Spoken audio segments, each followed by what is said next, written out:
This assembly is now open. Please be seated.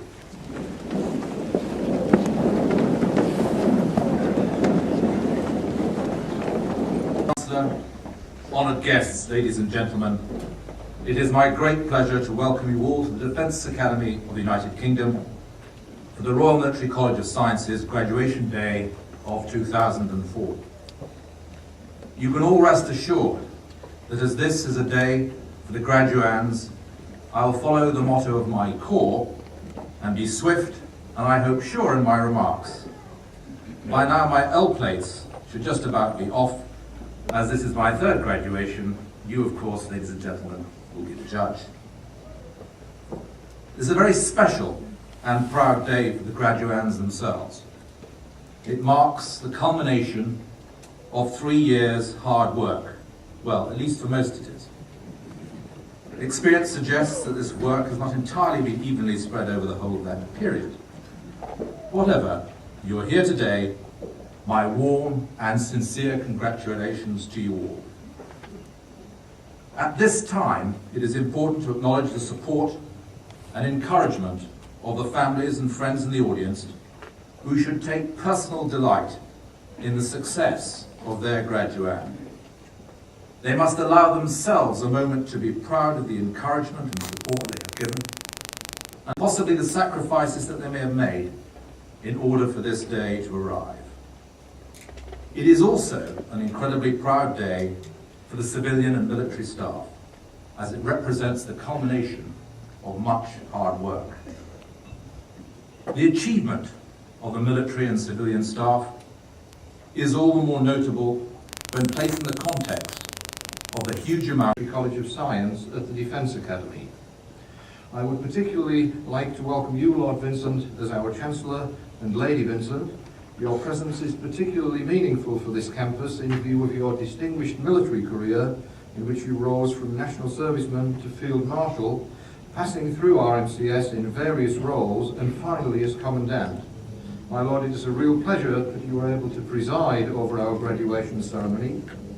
Clearly, with the Chancellor in possession of such substantial experience of the College and success in its management, our work will be subject of particularly well-informed scrutiny from the very top of the university. Graduation Day is a happy and important occasion, as it's the formal culmination of the process of learning and examination by which students have demonstrated their qualification for the award of a degree. As we've already heard, it's a cause of celebration or for celebration by the graduand and their family and friends who will have supported them during their studies. Successful qualification for a degree is necessarily demanding. It must ensure that not only is appropriate knowledge offered and assimilated, but that it is retained and can be analysed, reformulated, applied and extended with sufficient accuracy. And it's this ability to analyse and reformulate that distinguishes education, which is for life, from training, which is for more immediate purposes. This year marks the beginning of a period of considerable change. It's already clear that there will be a substantial shift in the emphasis in the future academic programme, which will be entirely postgraduate and have a much stronger focus on management and the management of technology than hitherto. We are already preparing for these changes. The last cohort of students for the undergraduate and radiography programmes have already been enrolled. We've begun the revision of our master's degrees to meet the requirements set out in the review of officer career courses. This will offer postgraduate education and training to the entire cohort of officers in the Army, rather than just the top 25% as at present. Clearly a desirable step that should spread competence in technology and its management more widely through the Army. This is appropriate in view of the increasing technological complexity of military engagements. There are, of course, academic and pedagogical issues associated with the wider spread of academic backgrounds of the students, and these are being carefully worked out in preparation for the change. It will also be important to avoid undue dilution of the specialised technological competence required by the weapons staff, and to maintain an adequate technological grasp for those involved in acquisition. The first initial command and staff course Land will be delivered next year in parallel with the last of the Defence Technology Masters courses, and preparations for this are now well advanced. The university has also commenced a review of its delivery of master's level education in management and leadership, with the aim of more closely integrating this across all faculties. To further strengthen our academic performance in this area and in information systems, the university has agreed to invest in the recruitment of several senior academics in both fields, including a Professor of Defence Management to be jointly appointed with the Cranfield School of Management and a Professor of Information Systems Management. Defence manufacturers also, of course, need to maintain their competencies in the design of complex weapons systems, and we are developing partnerships to respond to this opportunity. The competition for the contract to be academic provider of education in management and technology to the Academy has now begun. Cranfield has filled that role since 1984, and of course it is our plan to win this competition and to continue our provision of education in defence management and technology to the Academy. This substantial accumulation of changes means that the staff will have a testing time, particularly over the next 2 years. However, I am confident that we will rise successfully to this challenge as we have to those of the past. A key part of educational development in the future will be the delivery of flexible and distance learning. This approach is a useful enhancement of the educational offering, but distance learning will rarely be a complete substitute for attendance at the university.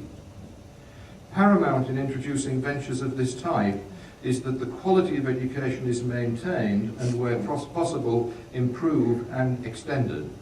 All of our specialised master's courses now have a credit-based modular structure, and as such, many are available on a part-time basis. However, several key courses have been or are being redesigned to accommodate significant elements of distance learning over periods of study ranging up to 5 years. Examples include the Master of Defence Administration and the MSc in Knowledge Management Systems. In both cases, the courses include elements that can be accessed over the internet, and to this end, the college has invested considerable resources in the development of its own virtual learning environment. This electronic platform provides the means by which students may interact with their academic tutors and the university support infrastructure over the internet. We have also entered into a partnership with the Open University to benefit from their world-leading experience in this area and to expand our delivery of distance learning to defence. Other major changes on the defence scene stemming from the creation of Kinetic and the formation of the Defence Science and Technology Laboratory offer substantial opportunities for the university and the Academy. In order to maintain its leadership in key areas of defence technology, the MOD, together with DSTL, has launched 4 new defence technology centres which bring together academia and industry to carry out research programmes for the MOD, and the university is involved in all of these. The first 3 centres are in the subjects of data and information fusion, human factors integration, and electromagnetic remote sensing. The 4th, in autonomous and semi-autonomous vehicles, is in the final stages of competition, but the university is involved with all competing partners. The MOD also has a further initiative, Towers of Excellence, which concentrates on more application-based research projects, and the university is involved in the radar and guided weapons Towers of Excellence, as well as the newly formed Electronic Warfare Tower of Excellence. In response to the heightened security risks associated with terrorist attack, we have worked with our colleagues in the Defence Academy to develop a portfolio of education, training and research in the areas of risk, security, resilience and other contingencies.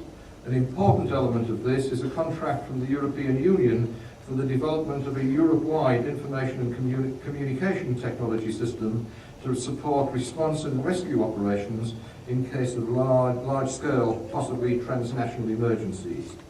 This area will be given formal recognition with the launch of our Resilience Centre on the 28th of July. There is one particular and notable success to be reported. The internationally recognized LibQual Plus survey of library users not only ranked all of the Cranfield libraries first overall in the UK, but also first in every dimension of library performance measured. Benchmarking against the top US universities taking part, ranked Cranfield fourth overall. We can therefore justly claim to be offering a world-class standard of library service here at the Academy. Before closing, I would like to return to the main focus of today's proceedings, the graduates. I'm sure that in almost all cases, the efforts required to attain their degree have been quite demanding, and that there will be a temptation to see this as the completion of their education. Like the Commandant, I believe that this is far from the truth. The pace of change in the world continues to intensify, as do the demands on the armed forces. Consequently, I am certain that they will need to continue their education, and I expect many of them to return here, perhaps partly in virtual form, as well as virtuous form, when they enroll on a future degree or short view their development as individuals. Who knows, as Commandant or Chancellor of the University, but the example has already been set.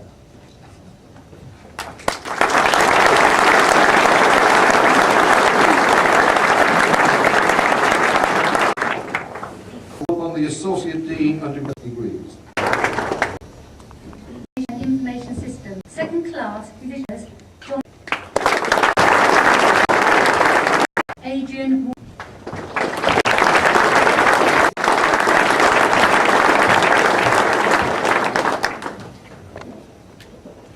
Michael Nell.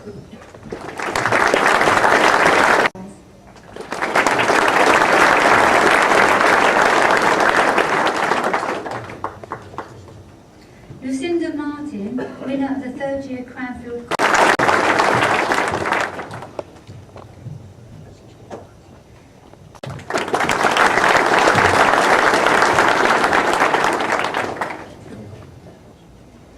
Timothy Strickland.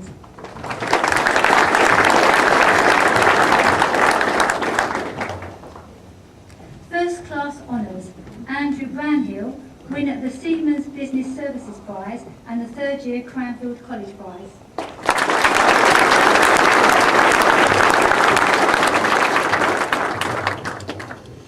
Computer Systems Engineering, third class James Osborne White.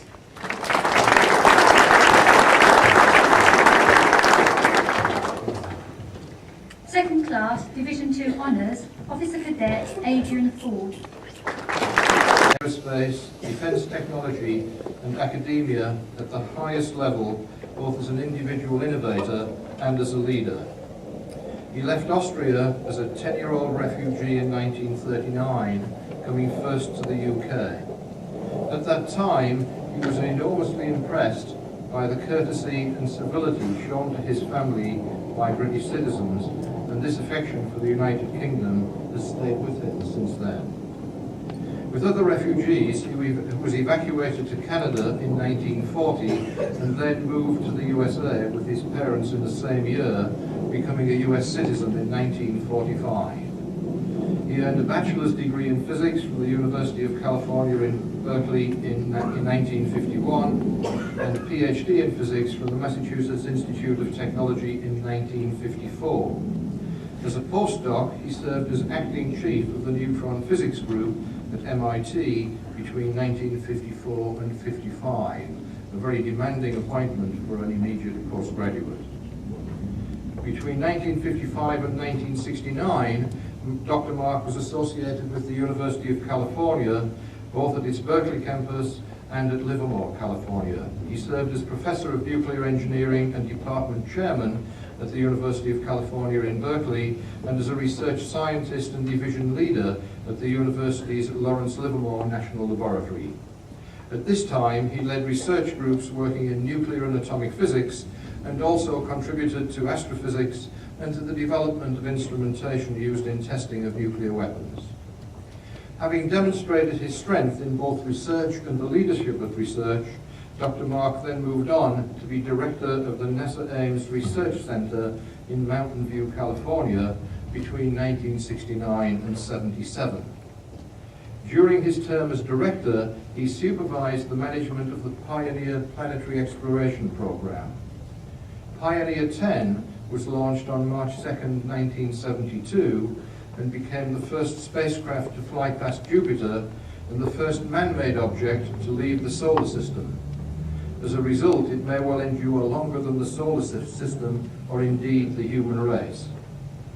As almost an aside compared to this, Dr. Mark was also responsible for initiating the Bell XV-15 experimental tilt-rotor aircraft program, which in 1996 led to the development of the first privately funded commercial venture in tilt-rotor aviation, the Bell Boeing 609.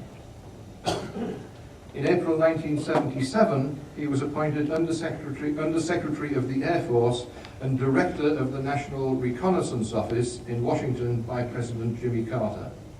In the latter post, he was responsible for managing the US satellite reconnaissance program, something which can only recently be mentioned. In 1979, President Carter named Dr. Mark Secretary of the Air Force, a post he held until February 1981. During his service as Secretary of the Air Force, Dr. Mark made another seminal contribution when he initiated the establishment of the US Air Force Space Command, which is now the US Space Command with headquarters in Colorado Springs. In March 1981, Dr. Mark was appointed Deputy Administrator at NASA by President Reagan. During his term of service, he oversaw the next major development in spaceflight with the successful launch of the Space Shuttle and its first 14 flights. To cap his contribution to space technology, he then helped initiate the US Space Station program. His ability to contribute at the highest level is nicely illustrated by these appointments to senior positions by presidents whose political views were rather widely separated.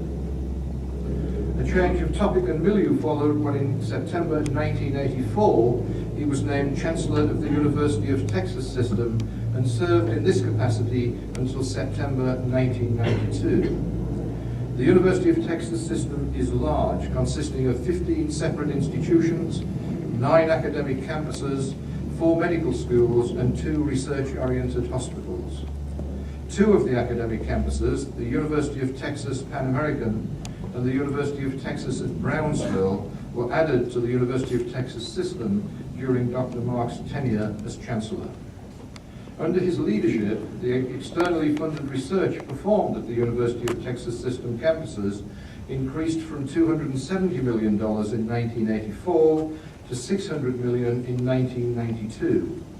In addition, 2 industrial research consortia were established and housed in facilities partly financed by the university, the Microelectronics Computer Corporation, and Sematech. The University of Texas System is one of the largest in the United States, having 60,000 employees, 160,000 students, and an annual budget of about $7.5 billion. Clearly, Dr. Mark's university ethos is in sympathy with that of Cranfield in both topics and approach, though he operates on a somewhat larger scale, although that is Texas, I suppose. Hans Mark continues as Professor of Aerospace Engineering and Engineering Mechanics at the University of Texas at Austin, a post he's held since 1988.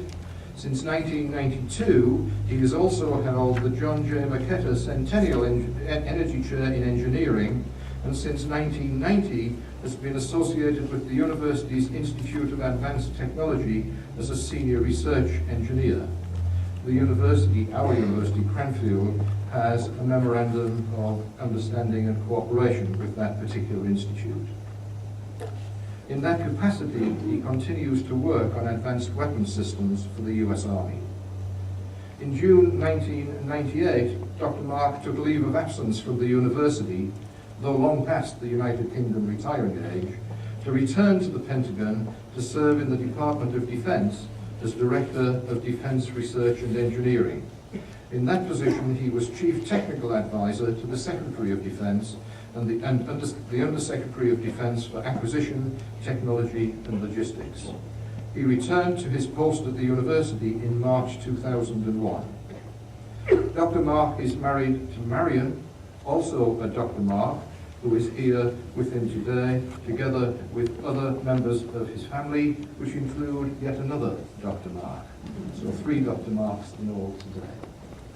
As I mentioned earlier, Dr. Mark had a difficult start in life, beginning as a refugee from his homeland and moving to the United States as an immigrant in the 1940s. He has risen by hard work and talent to leadership in all of his chosen fields. Many of his contributions as an individual engineer and leader are seminal.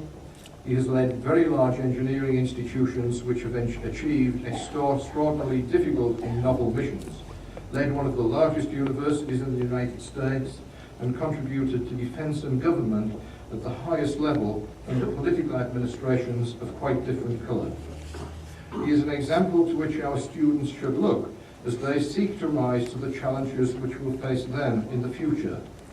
It is therefore most appropriate that this university, with its long tradition in aerospace, and which in this institution focuses on defence technology, that I am able to say, thus my Lord and Chancellor, I am authorised by the Council and the Senate to ask you to confer on Dr. Hans Mark the degree of Doctor of Science honoris causa.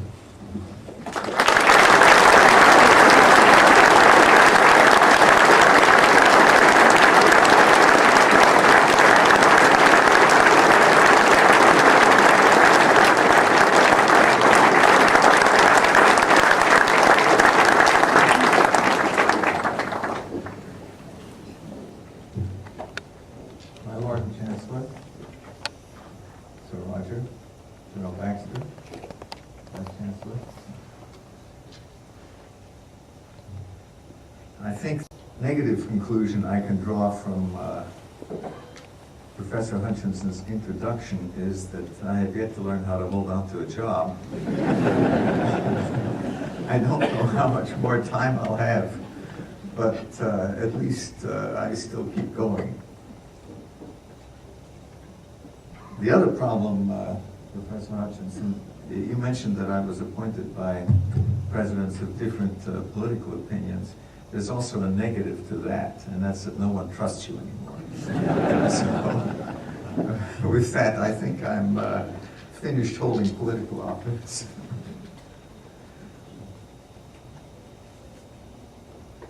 "61 years ago, I arrived in London." Director of the Academy, Commandant, distinguished guests, new graduates, ladies and gentlemen. It's my great privilege to introduce our second honorary graduate, the Right Honourable Elizabeth Lydia Manningham-Buller. Eliza holds the position of Director General of the Security Service, better known to some as MI5. Now, as a person who works in the heart of the more secretive part of the UK government, it's not been very easy to discover very much about her. But to most people's surprise, over the last few years, led by Eliza, for reasons I'll come to in a moment, MI5 has become less secretive and more accessible, to the extent that a brief biography of her appears on the MI5 website. In addition, what she tells me is a largely accurate report appeared in The Guardian earlier this year. She was educated at Northampton High School, Benenden and Lady Margaret Hall, Oxford, where she read English. After teaching for 3 years, she joined MI5 and she's been there ever since. Now, given the current focus of most governments of the world on countering terrorism, I trust you'll be pleased to hear that Eliza has spent most of her career in counter-terrorism, both international and domestic. She led the MI5 element of the Lockerbie investigation and was a senior liaison officer to the US intelligence community, doing her bit for the special relationship in Washington at the time of the first Gulf War in 1991. I was Director of Science and Technology at GCHQ at that time, and also very actively involved with the US agencies doing my bit for the special relationship, but somehow we didn't meet. This is the nature of intelligence. She returned to London in 1992 and led the newly created Irish counter-terrorist section. And it is reported that she, and I quote, tore the guts out of the terrorists in brilliant operations against the IRA active service units, and in particular ensuring that there was sufficient evidence for prosecution. A topic that for the intelligence services in general is of course acutely current this week. After fulfilling a number of other roles in the service, she became Deputy Director General in 1997, with day-to-day responsibility for oversight of the service operational work and its liaison with other services. She became Director General in October 2002, 22 months ago. Now, she not only has the responsibility for countering terrorists, which she clearly pursues with a mix of resolve, clear thinking, and adroit marshalling of resources, but the service which she leads also has the responsibility of advising government and business on how to counter threats, and if necessary, be resilient to incidents that occur as a result of terrorist activity. During her leadership, the MI5 website is now full of practical and up-to-date advice on how to do that. This is a far cry from the secretive and unapproachable MI5 of old, and yet so necessary in dealing with a new form of unconventional attack with which we are all threatened. Most of these changes have occurred in this posture during the time that Eliza has been in charge. And it is almost certainly no accident that the fact that there have been no incidents in the UK within the last year or two is due to the diligence of her staff and the leadership she gives them. This week's news that her resources are to be significantly augmented is good news in one way, but sad in that it is necessary. I'm sure that she will all use the additional resource wisely. As the Principal has indicated, Cranfield University here at Shrivenham is engaging in a number of ways with the current issues of countering terrorist activity and in critical national infrastructure resilience. We do this through both educational and research activities in the UK and elsewhere, for the terrorist threat is international. Therefore, we welcome the possibility that with Eliza becoming an honorary graduate of this university, Cranfield may play a greater and more focused role in support of UK and government initiatives in this vital but necessarily sensitive area. And hence, to achieve this, my Lord and Chancellor, I am authorised by the Council and the Senate to ask you to confer on the Honourable Elizabeth Lydia Manningham-Buller the degree of Doctor of Science honoris causa.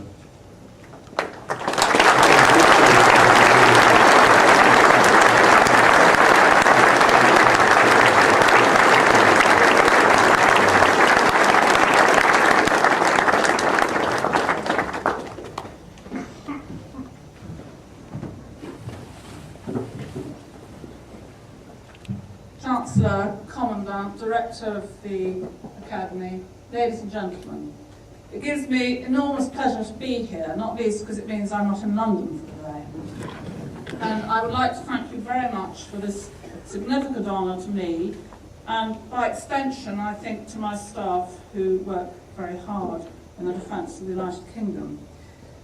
I sort of see in the audience in front of me my physics and my chemistry teachers from many, many years ago, subjects I gave up before A-level. And I can see them looking astonished and appalled in my imagination at the prospect of me being an honorary Doctor of Science, because they would be very astonished by that fact. But I slightly blame them, because at school I never discovered the excitement, the creativity, the imagination that comes from science. I thought it was smelly, I thought it was factual, I thought it was just boring. But in my career as an intelligence officer, unlike my fellow honorary graduate, I've only been able to manage one job since teaching, and I've been a security service officer for 30 years. I'm not quite sure what that tells us. I think it means I'm rather dull. In that career, I have learned very rapidly the critical importance of science and technology, the opportunities it offers, the excitement it provides. Now, at 14, I would have found that astonishing, that science could be exhilarating, could lead you on voyages of discovery, could give you opportunities that I never envisaged at that stage. And certainly, in our defences of the United Kingdom, for which I'm responsible, and of course many of you are responsible for much wider and different defences, science is an absolutely key part of what we do and offers us enormous opportunities. So I'm extremely proud of this degree. It gives us an edge very often over terrorists, not always, because the terrorist is also quite clever. But we need to use it in a complementary way with human intelligence to get as far as possible a balanced view of the facts. I really also think that, mentioning the recruitment drive we're on, that there are many of you at the back of the room who may not necessarily want a career in the armed forces, who might be interested in looking on our website and applying. Because a nephew of mine, who himself is going into the armed forces shortly, came to supper last night, and I told him I was coming here today, and he said, "But what have you done? You can't deserve it. The room will be full of people who've done," we've heard some of the thesis titles, who've done an immense amount of hard work to receive these degrees, as clearly has Professor Mark. And he was pretty sceptical that I should be coming here today. But I think really I'd like to end this very short speech by saying to those of you at the back of the room, it's those who I think deserve the applause today, not me. Thank you very much.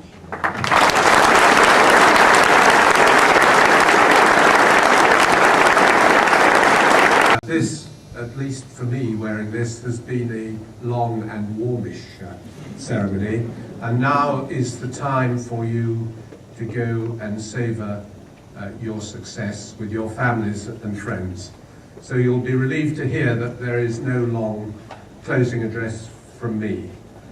But before we do close this ceremony, I would just like to add a few words of my own. The first is to add my personal congratulations to all those who've crossed this platform today to receive their diplomas or certificates or degrees or doctorates. These things do not grow on trees at Cranfield University. Their degrees have a high international standing, which is an added measure of your achievement, and I congratulate you very warmly on that. And I know that in congratulating you, you would wish me to acknowledge the contribution made in that process of success by the academic and military staff here at Cranfield within the Academy. And not least, I would like to welcome and thank your families and friends who play such an important role during any long and demanding period of study. Because as I know from personal experience, when you're doing that, there are moments of doubt when morale is low and progress is uncertain. And it's on occasions like that that close families and friends play such an important role in encouraging you and bringing you to the conclusion that we've seen today. Just one wider word, if I may, wearing my military hat, about our service families in a far wider context. In the last very short period of time, our armed forces have been deployed to Bosnia, Kosovo, Macedonia, Sierra Leone, Afghanistan, Iraq, and are still in many of those places. And that puts enormous pressure on families and spouses in particular. They cannot pursue their own careers, and they are the unsung ones who I think play such a magnificent role in supporting their other halves when they're on operational duty at the pace at which that's been taking place in recent times. And thank you, and all those beyond this marquee who've contributed to that process. Every year we see the significance of the emerging application of new science and technology and the way it is managed having an ever more profound effect on our security interests and how we apply those things in military operations. In times of yore, that used to be a matter for boffins. It isn't today. Those at all levels have to make very hard judgments about whether these technologies are going to be suitable and are going to work effectively in a particular environment, and not least today, how the opposition might bring such things to bear against you. So the work you have done here, I think, is of increasing relevance, and I wish all of you every success and satisfaction in the careers that lie ahead of you, whether they're in Her Majesty's Armed Forces or MI5. Thank you very much.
There, there's a lady there.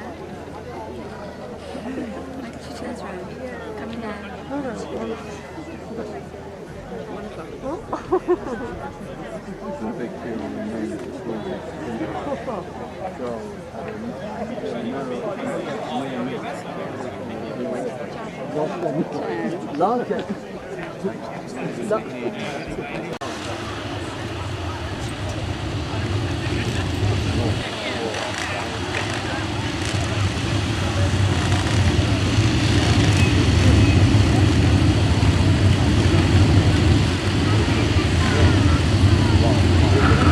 Good afternoon, sirs, ma'ams, ladies and gentlemen, and welcome to this afternoon's display of our permanent motorcycle display team, the Royal Signals White Helmets. My name is Captain Alistair Young, I'm the team captain. And while my teammates complete their arrival and the setup of the arena, I'd like to mention a couple of safety points, tell you a little bit of history about the team. First of all, safety. The display you are about to see is a dangerous one, and although we make every effort to keep it as safe as possible, from time to time accidents can and do happen. In the unlikely event of an accident, please stay on top of the mound behind the mine tape and allow the incident to be dealt with by myself and my team members. Finally, if a motorcycle should appear to be heading towards you and out of control, I assure you it's not part of the display. A warm round of applause to the 2004 display team, the Royal Signals White Helmets.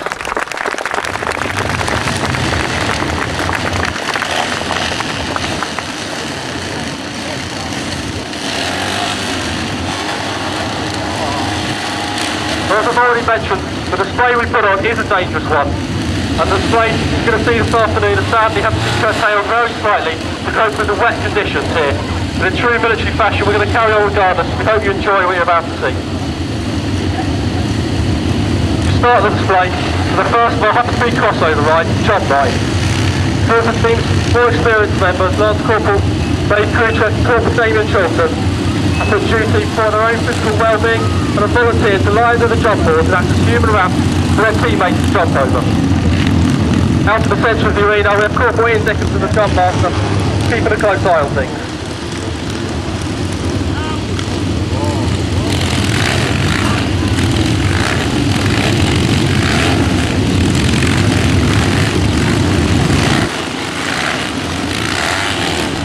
So the technique of each rider is absolutely essential to ensure their team members holding the ramps don't bear the 250 kilograms of weight passing over the top of them.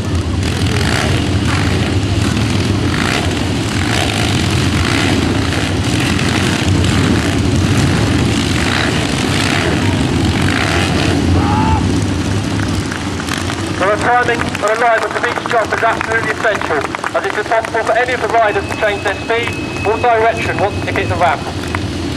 Of course, they can is now realigning the jump board so the bike now impaired towards the jump out of the arena.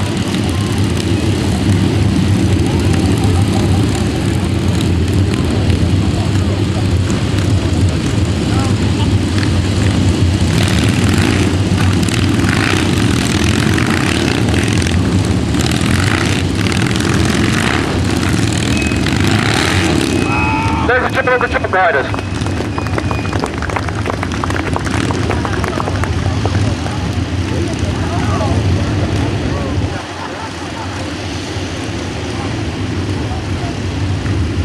Now, tradition dictates the first trick in every show is a double representation of the Royal Signals Cat Badge, Mercury, the winged messenger of the gods.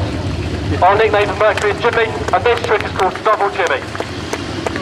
Wherever possible, this trick is always ridden by first-year team members, and the significant pressure on Ziggler Justin Burrows and Ziggler Ben Horway to get it perfect every time. Now, next, demonstrating another unusual method of controlling a motorcycle with Lance Corporal Ian Allen with the book reading. This is the first of our reverse ride tricks you're going to see today, something that the team is very famous for. And in the book reading, Corporal Allen is sitting casually over the front wheel of his Triumph and attempts to steer it by transferring weight between his feet.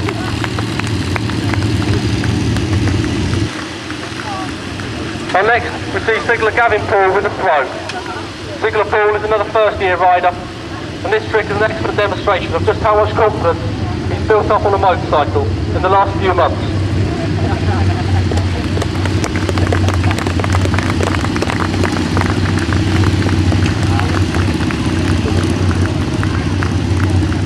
The next trick entering the arena is a pillion headstand. Today the man with the blood rushing to his head is Ziggler Mark Dixon. While Ziggler Ben Horway takes a slightly more leisurely seat on the handlebars and shows off some of his reverse riding skills.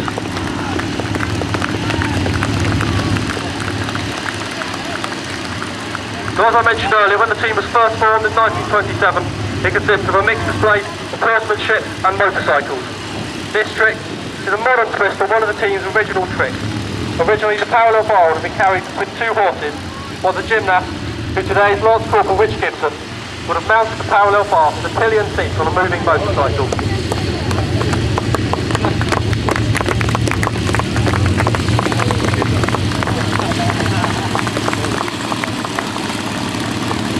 So having already shown you how to do a headstand on a moving motorcycle, here we take it one step further with a ladder headstand. Of course, Jason Hooper is the man that controls. He's a very experienced rider and is the team's senior instructor. While the man with the blood rushing to his head is Ziggler Daz Fothergill. Now, as you're aware, we are the right helmets, but some of you will see there that Sig Fothergill doing the headstand has a black peak on his helmet. We have one black peak in the team, and it's awarded to the rider who most recently fell off during a public display. Next we see Corporal Mal Cooper with the reverse juggle.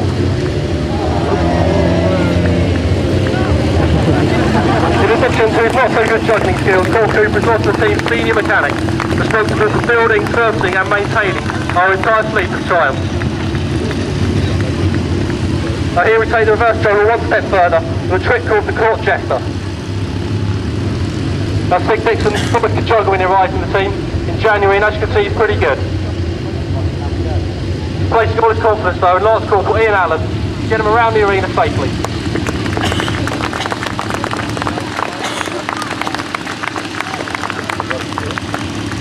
Now in the course of the White Helmet campaign, to come up with new and interesting ways of carrying a pillion passenger, we present the wheelbarrow. Corporal Jim Brown is the man in getting the work out and the long press up, while Corporal Damien Lord is showing off his reverse riding skills.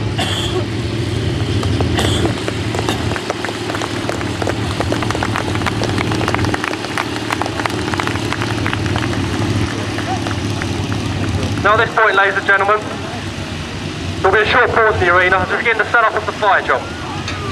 This is a particularly spectacular part of the show, and it's a trick that must be performed by every team member, myself included, at least once during each season. Corporal Forster, the team's jumping instructor, is in the centre there, aligning the fire frame in line with the wind.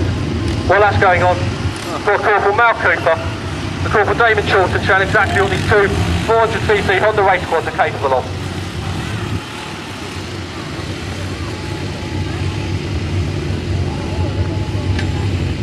As soon as the frame is in position, the ramp is brought up. And while that's going on, Paul Dickinson is adding some 20 litres of unleaded fuel to the already 2 bales of straw to ensure we get a good quick blaze today.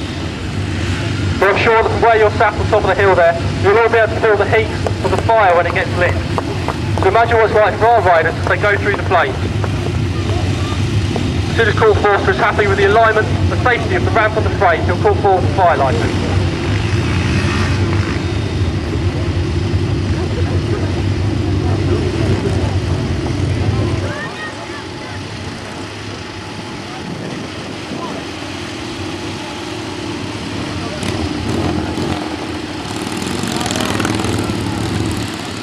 Fire jumping first today, we have Corporal Mal Cooper on the first of the Honda quads.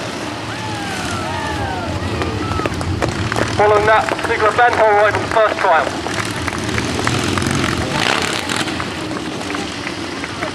Next, the first year rider, Sigler Pete Hall.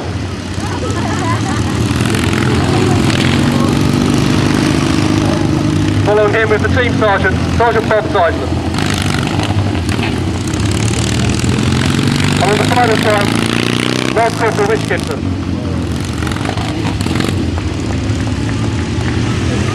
And last but not least, Corporal Damon Chilton.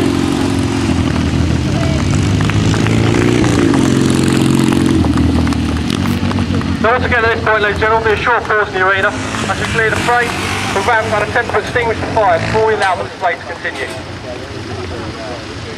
Not an easy task at all, the 2 guys in the centre there. And you'll have noticed that all the riders taking part here today are wearing no additional protective clothing or goggles. Just gloves, riding boots and of course the world famous open face white helmet. It all comes down to good training, commitment and a steady wind.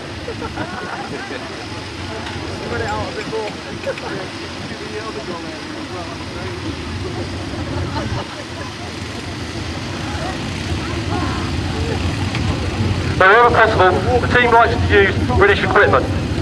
The team has been using Triumphs for many years now, but believe it or not, the classic design fleet of Triumphs that we have at the moment are in fact only 4 years old.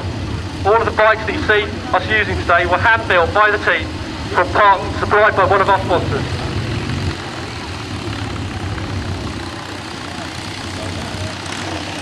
So the next trick engine arena is exceedingly heavy Maltese cross. Corporal Jason Hooper is the man at the controls, and not only to carry 3 pillion passengers and the ladder, but the weight of all 3 pillion passengers has been spread out side to side and top to bottom. The weight distribution on the Triumph is exceedingly top heavy and difficult to control. This is an exceedingly heavy trick, and today the rider with the responsibility of getting his teammates around the arena is Corporal Ian Dickinson. No easy feat. The combined weight on his bike is approximately 1 tonne, about the same as a small family car. The only trick in the team's repertoire is to use any form of strap or restraint.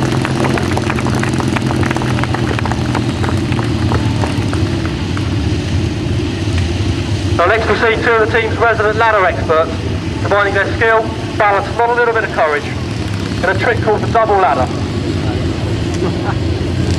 Corporal Brown, the passenger on the back of the ladder, while Corporal Forster, the man in control, on top of the ladder facing backwards.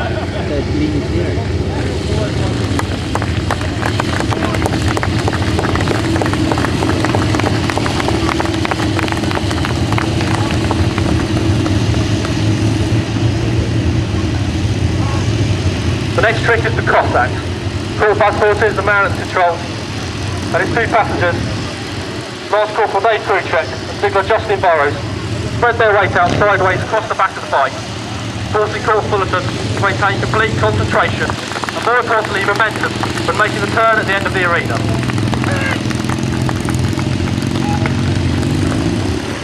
Now we present the reverse 14. Again, this is an exceedingly heavy trick. A Corporal Damien Schultz is the man of control sitting over the front wheel of the bike. In addition to his responsibilities in the arena, Corporal Schultz is the team's senior medic.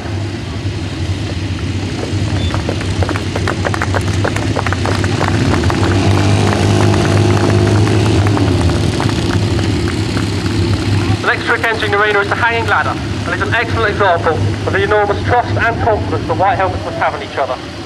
Hanging upside down and back to front, Lance Corporal Gibson has no idea of where they are, where they're going, or how far around the arena he has yet to go. He's dependent entirely on the safe riding skills of Lance Corporal Nick Pallis to get him around the arena safely and before he loses all feeling in his legs. Now, trust and balance are both major ingredients in our display, and as you can see here we have an abundance of both in the standing trick. Corporal Jim Brown is the man on top, attempting to stand completely unsupported on the shoulders of Corporal Dunk Marsh. This is an exceedingly unsteady trick, as you can see, and the slightest undulation or strong wind make it nearly impossible.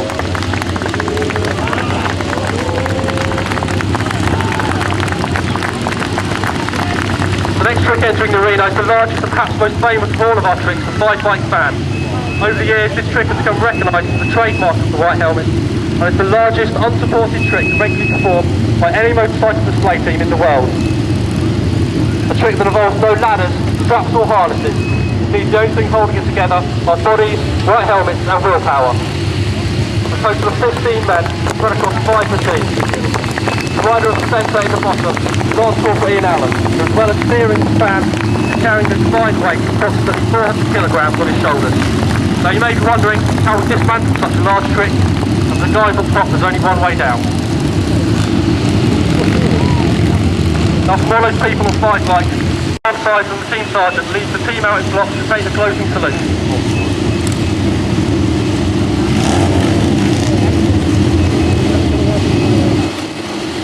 Ladies and gentlemen, please give a very warm round of applause to the 2004 display team of the Royal Signal White Helmets.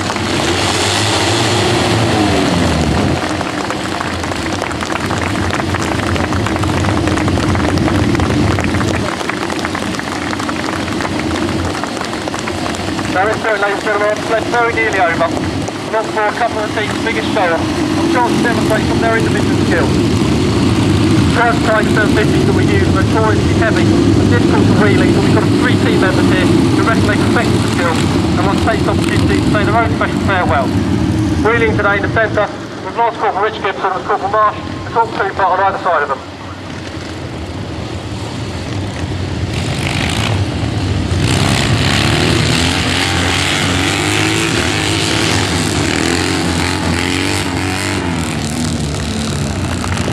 Ladies and gentlemen, that really does conclude on display. Please stick around. There's plenty more to come. Thank you very much.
Yeah.